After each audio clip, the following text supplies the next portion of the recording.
Shalom. Salam kasih dalam Tuhan kita Yesus Kristus.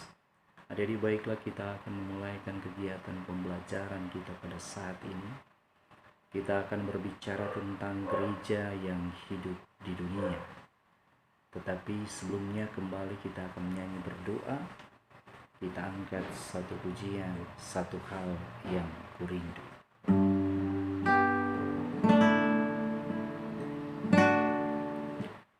Satu hal yang kurindu, berdiam di dalam rumah-Mu. Satu hal yang kupinta, menikmati bait-Mu. Lebih baik satu hari di pelataran-Mu daripada 1000 hari di tempat lain.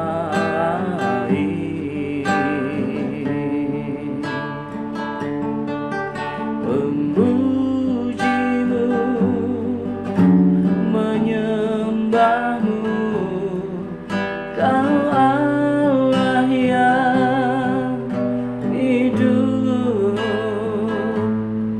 dan menikmati semua kemurahan-Mu.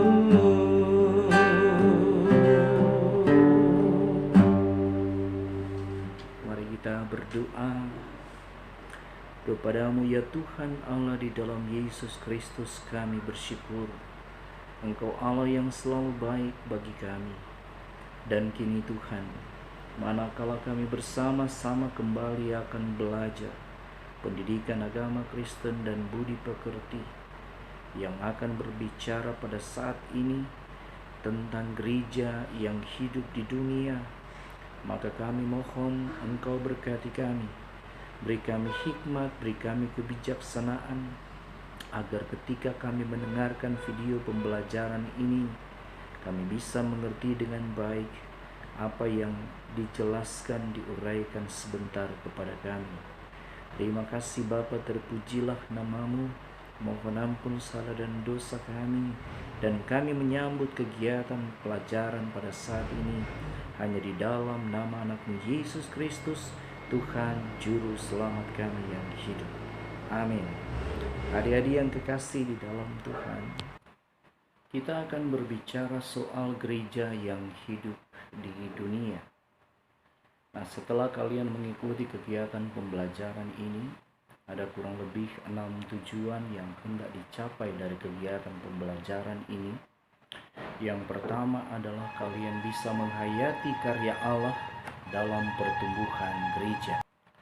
Yang kedua adalah kalian bisa menunjukkan sikap menghargai karya Allah dalam pertumbuhan gereja.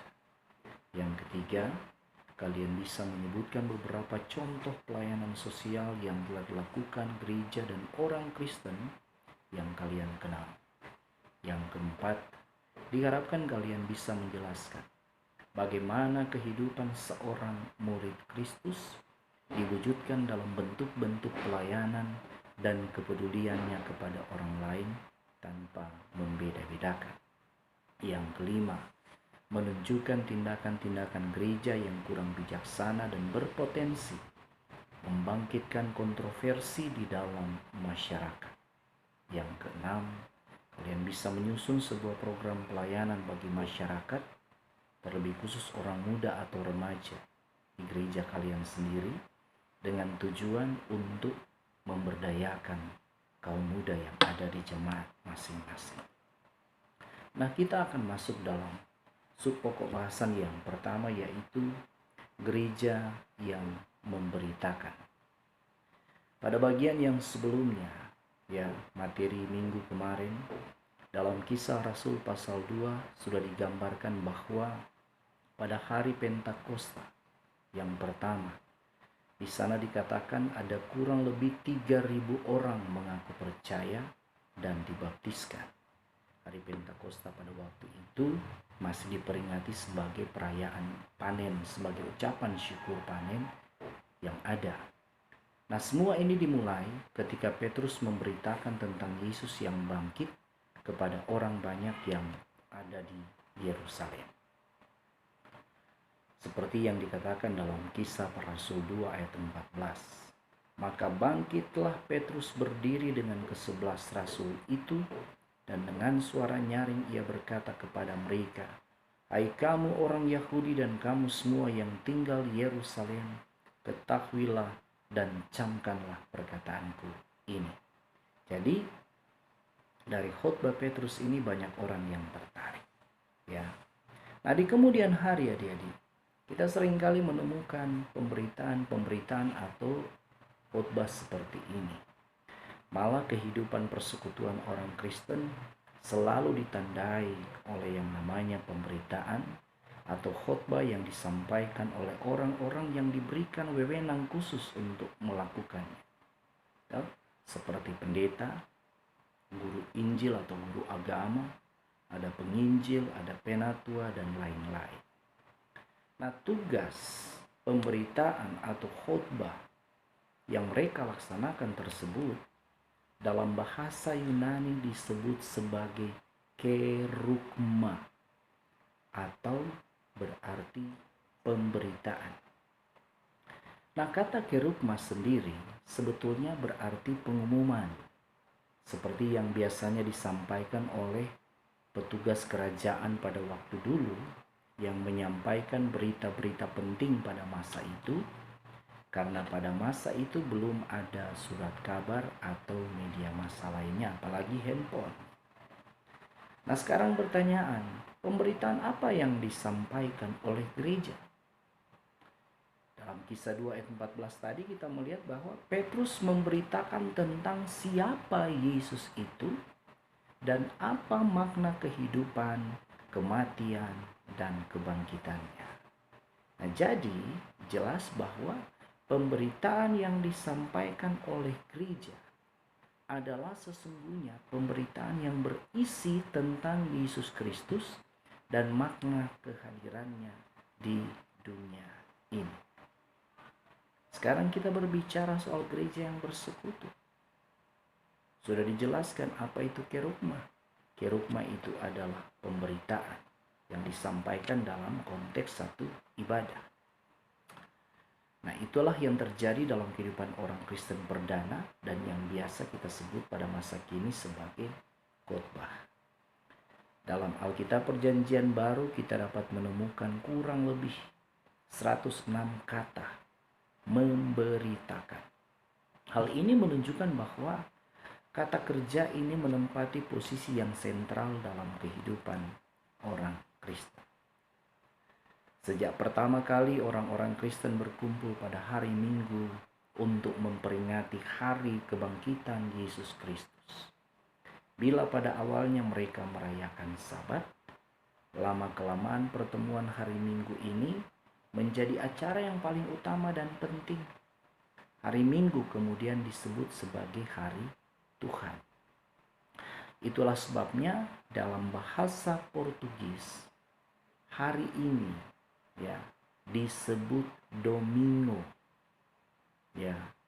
Domingo dibaca Dominggu, yang kemudian dialihkan menjadi bahasa Indonesia yang berarti hari Minggu. Nah, jemaat Kristen mula-mula menata peribadatan mereka sesuai dengan tata ibadah orang-orang Yahudi.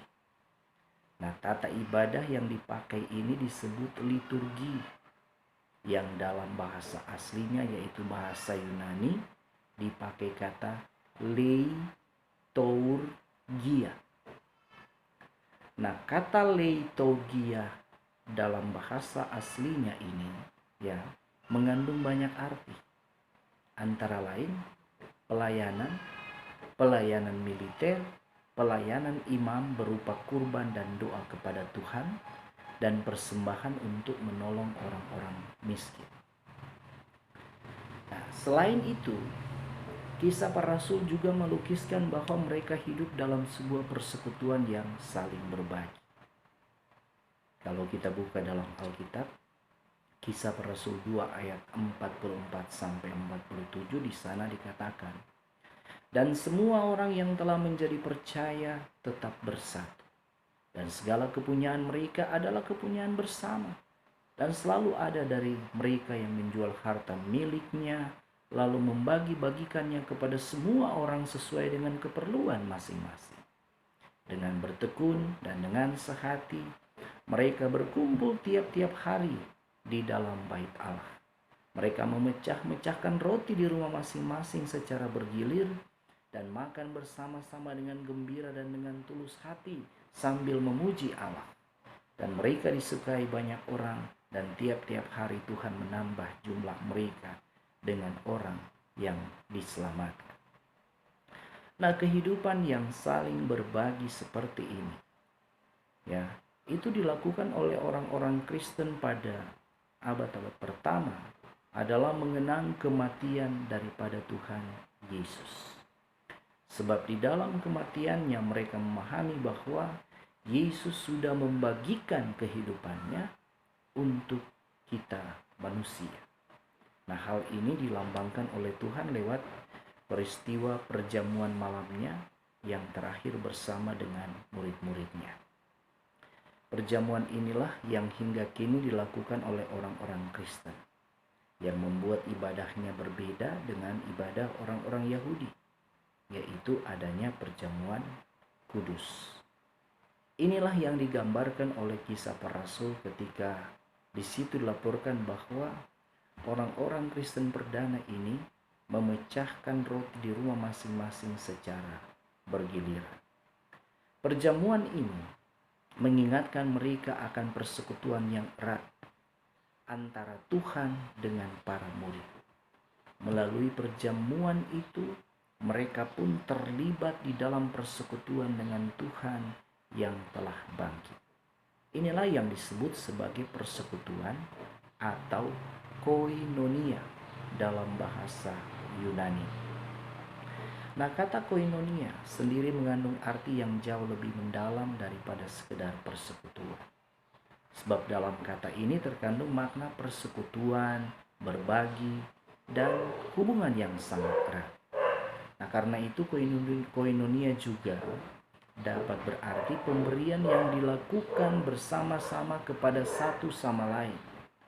Seperti yang digambarkan oleh kehidupan jemaat perdana yang membagi-bagikan kepunyaan mereka. Persekutuan ini menjadi semakin jelas ketika melihat bahwa selain perjamuan kudus, jemaat Kristen perdana ini juga mengadakan perjamuan kasih, seperti yang dikatakan di dalam 1 Korintus 11 ayat 20-34. Dalam perjamuan kasih ini, masing-masing anggota membawa suatu makanan tertentu yang kemudian dimakan bersama-sama dengan warga jemaat yang lainnya. Ya. Sekarang berikutnya adalah soal gereja yang tidak membeda-bedakan. Kisah para rasul melukiskan kehidupan umat Kristen perdana itu satu kehidupan yang indah. Mereka tidak egois, melainkan mereka membagi-bagikan harta mereka kepada semua orang dan hidup dengan secukupnya, sehingga setiap orang dapat hidup dalam kecukupan. Tidak mengherankan apabila dalam kisah para rasul itu dikatakan mereka disukai oleh banyak orang. Nah, dalam perjamuan kasih ini tergambar persekutuan yang sangat erat dan mendalam antara orang-orang Kristen perdana. Tidak ada pembedaan-pembedaan di antara mereka. Orang-orang dari kelas atas bergabung dengan mereka yang dari kelas bawah.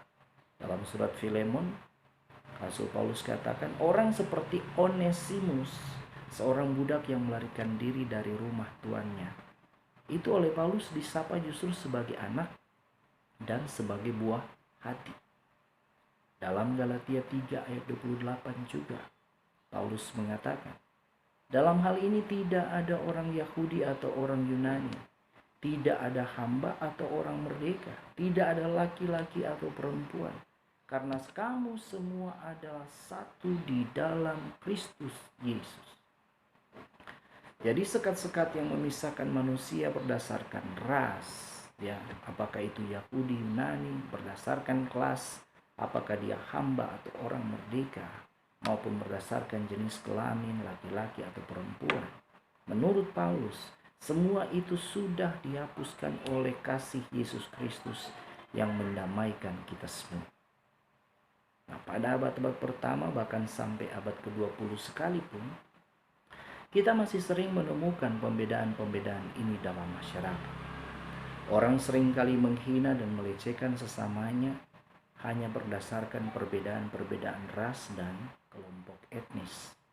Padahal kita semua adalah manusia ciptaan Tuhan yang sama.